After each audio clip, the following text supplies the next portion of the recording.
Seenaa hedduu garaa nama nyaatu. Seenaa gaazexeessaa Aljaziiraa kan dhiyeenya kana du'e Anas Al-Shariif. Maqaan isaa guutuun Anas Jamaal Al-Shariif jedhama. Bara 1996 muddee ji'a sadaffaa kaambii baqattummaa Gazzaa keessatti dhalate.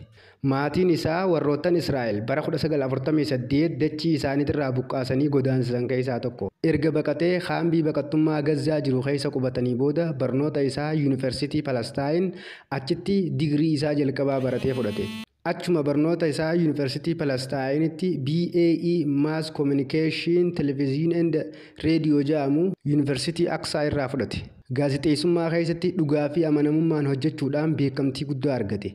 Yeroo waraanni Gazzaa irratti deemaa jiru kanatti lubbuu isaa guutuu saba isaatiif kennuudhaan dhugaa jirtu addunyaan mul'isuudhaan nama gahee leencaa bahateedha. Dhugaa jiru baasuuf garee Reuters wajjin Pulitzer Prize Breaking News jedhamu badhaasa Noobeelii bara 2024 mo'ate. Israa'el garuu iccitii keenya baasa jechuudhaan irratti xiyyeeffatanii akka inni du'uuf sababaa hedduu godhaa turan. Waan garaas nyaatu abbaan isaa Jamaal Al-Shariif Diiseembar bara 2023 keessa waraana Israa'eliin mana isaatitti dhaqanii itti dhukaasuudhaan ajjeesan. Dhuma irratti Anas Al-Shariif isaa fi gaazexeessitoota 4 isaa wajjin nama 5 ji'a Hagayyaa keessa bara 2025 waraanni Israa'el hospitaala Gazzaa keessa jiru dura dhaabbatanii isaanii sagantaa dabarsu jiru kaameraadhaan meeshaalee gurguddaa irratti deebifachuudhaan namoota 5 bakka takkatti lubbuu isaanii dhabama isaan godhan. Waan garaas nyaatu dhuma irratti gaazexeessaan Anas Al-Shariif akkana jedhee dhaammate. Yaa Rabbi an sababa miskiina Gazzaatiifiin fuula kee dhufe kan na ajjeese immoo uummata Israa'el yaa Rabbii kiyyaatiin dhaga'i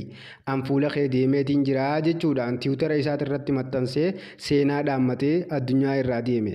Israa'el garuu kanarratti ni waaqqatte. Gaazexeessaan kun Hamaas wajjin hidhata qaba. Shororkee isaadhaa jechuun maqaan taane itti moggaasanii du'a isaa du'a laaftuu godhanii hambisan. Dhuma irratti ergamaan Rabbii sallallahu alaihi wasallam hadiisa Abu Daawud 4297 irratti dhuma irratti musliimoonni akka hoomachaa baay'atanii jiran iimaanni irraa deema jaalala jireenyaa horatanii du'a jibbanii sababa kanaaf jecha kaafiroottiin qalbii isaanii keessaa sodaa baasuudhaan hamtuu irratti raawwatanii kun bira yoo du'es dantaa hin qabanii fi ergamaa Rabbii sallallahu alaihi wasallam mallattoo qiyaamaa kan amma anaafete argaa jirru kun ergamaa Rabbii waggaa 1446 dura dubbataa turan. Kanaaf kun mallattoo qiyaamaati. Muslima Rabbii walii haa galchu. Assalaamu alaikum wa rahmatullaahi wa barakaatu. Viidiyoo kiyya kana yoo kan dhugumaan islaama taate nama islaamaa gargaartu taate laayikiin takka taate Rabbi bira kaayyette Rabbi biratti waan guddoo si bira waan xiqqoo taatus Rabbii waan guddoo godhee sii qaba. Viidiyoo kiyya kooppi liinki sheer laayik godhuudhaan hadiisoota ergamaa Rabbii sallallahu alaihi wasallam dhaamsa isaa raabsiin siinjaa fi amaanillah.